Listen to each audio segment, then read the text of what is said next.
Pemirsa, kita lanjutkan dialog Khasline Talks yang hari ini kita masih terhubung dengan anggota Komisi 8 DPR RI, Pak Maman Imanul Haq, dan juga Kepala Pusat Data Informasi dan Komunikasi Kebencanaan BNPB, Pak Raditya Djati. Saya ingin menanyakan atau mungkin sebagai closing statement nih, Pak Maman dan juga Pak Radit, kita di segmen terakhir, waktu kita terbatas, saya mungkin mengajukan pertanyaan kepada keduanya.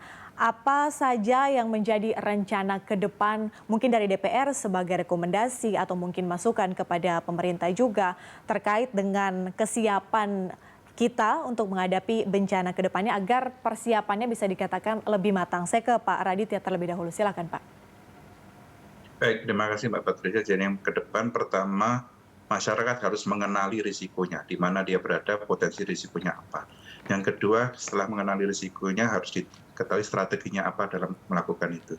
Dan saya rasa peraturan sudah cukup banyak, bagaimana peraturan sampai level daerah juga sudah ada dalam standar pelayanan minimum yang ditetapkan oleh Kementerian Dalam Negeri. Dalam semua masyarakat harus tahu risikonya dan bagaimana kesiapsiagaan dan bagaimana kalau terjadi bencana responnya cukup efektif. Dan ini yang harus kita dorong sekarang, kemandirian pemerintah daerah juga kita harapkan ini menjadi kesadaran yang kolektif sampai level keluarga.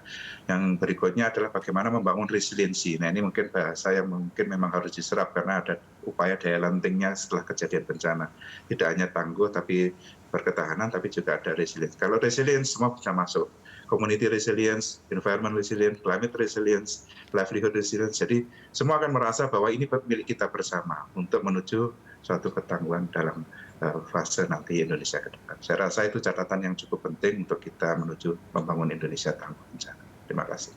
Baik, masukan dan juga rekomendasi dari DPR, Pak Maman silakan.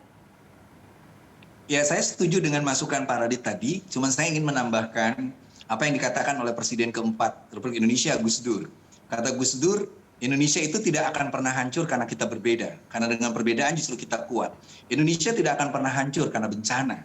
Karena bencana besar seperti Tambora, seperti juga Toba atau dulu Krakatau, itu justru membuat normalitas baru dengan spirit baru. Kata Gus Dur, yang menghancurkan Indonesia itu hanya dua, Mbak. Yang pertama adalah kerakusan elit.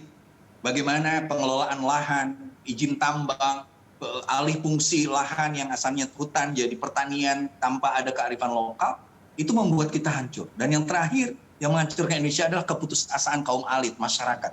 Makanya disinilah pentingnya penertiban secara ketegasan hukum agar tidak ada orang yang menghancurkan alam, dan termasuk juga kepala-kepala daerah dan sebagainya, pengusaha-pengusaha tambang.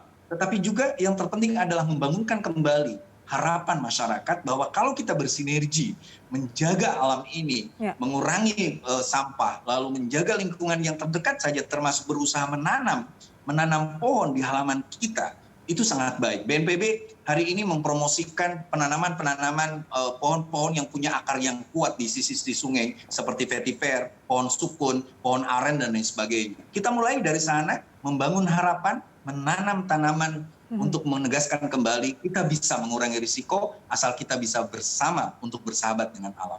Baik, berarti bersahabat dengan alam juga merupakan salah satu cara atau mitigasi ya. Kita juga bisa bersahabat, mencintai alam kita dan juga merupakan mitigasi atau antisipasi dini bencana.